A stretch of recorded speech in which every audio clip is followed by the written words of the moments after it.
L'objectif est de résumer les trucs et astuces pour que tu puisses résumer le jour du bac 8 étapes de la méiose sur 8 schémas différents.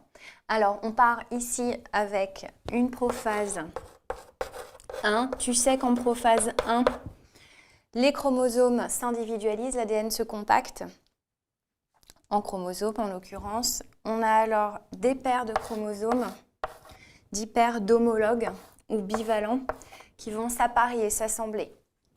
Je vais choisir arbitrairement une paire de grands chromosomes et une paire de petits chromosomes homologues. Je pense aux légendes, en l'occurrence ici. Mes deux chromosomes, le rouge et le bleu, ça c'est ce qu'on appelle une paire d'homologues ou bivalents. Le cercle ici que j'ai représenté, c'est le centromère. Tu remarqueras qu'il est au même endroit sur les deux chromosomes. Si j'ai choisi un rouge et un bleu, c'est que le rouge sera le chromosome dit d'origine, entre guillemets, maternelle, et le bleu, origine paternelle. Enfin, tu auras compris que chaque chromosome comprend deux chromatides. En effet, la prophase 1 est précédée d'une duplication d'ADN. Donc, chaque bras, là, ici, c'est ce qu'on appelle des chromatides sœurs. Elles sont rigoureusement identiques, portent les mêmes allèles. En prophase 1, appariement des chromosomes homologues, elle est suivie d'une métaphase 1, méta au milieu, car au milieu se place une plaque équatoriale. Et de part et d'autre de la plaque, les chromosomes homologues vont se positionner. En l'occurrence, par exemple, le grand bleu se met en haut, donc le grand rouge en face. Et puis, je vais prendre au hasard le petit rouge ici, le petit bleu en dessous.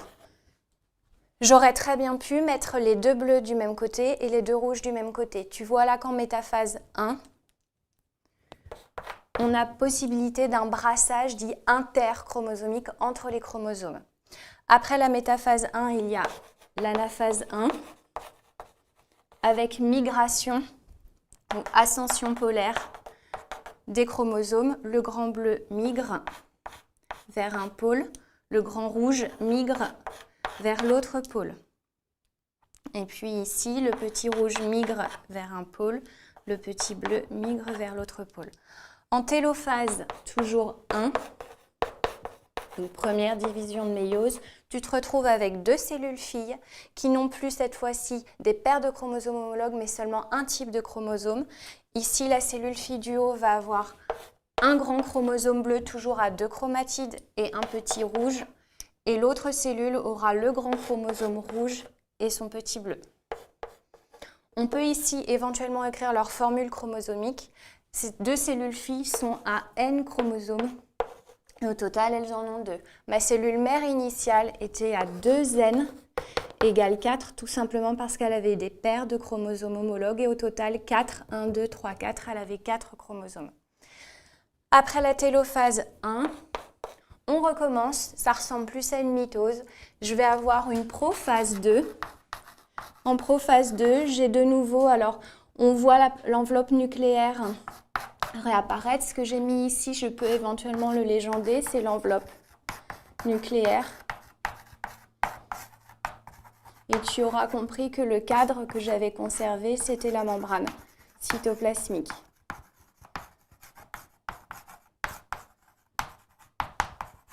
Donc je repars avec mes deux cellules filles. Celle du haut avait le grand bleu et le petit rouge. Et celle du bas avait le grand rouge et le petit bleu. Après la prophase 2 vient la métaphase 2. Cette fois-ci, sur le plan équatorial, on va avoir alignement des centromères. Donc tu comprends que le grand bleu va avoir son centromère ici aligné, le petit rouge aussi. Et donc en dessous, le grand rouge aligné, le centromère aligné avec le centromère du petit bleu. En anaphase, c'est assez simple. On a une disjonction des chromatides avec migration ou ascension polaire. Autrement dit, le grand bleu migre, en l'occurrence la chromatide ici, son autre chromatide va migrer de l'autre côté. Et puis la même chose pour la cellule du bas. Le grand rouge se sépare en deux, le petit bleu se sépare en deux. À la fin de ta méiose, tu obtiens 1, 2, 3, 4 cellules filles.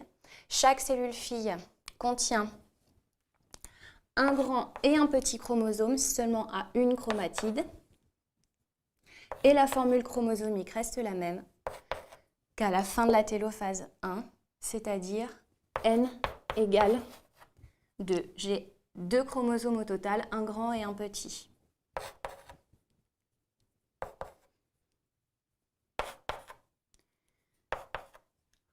Voilà comment on peut résumer rapidement les 8 étapes de la méiose.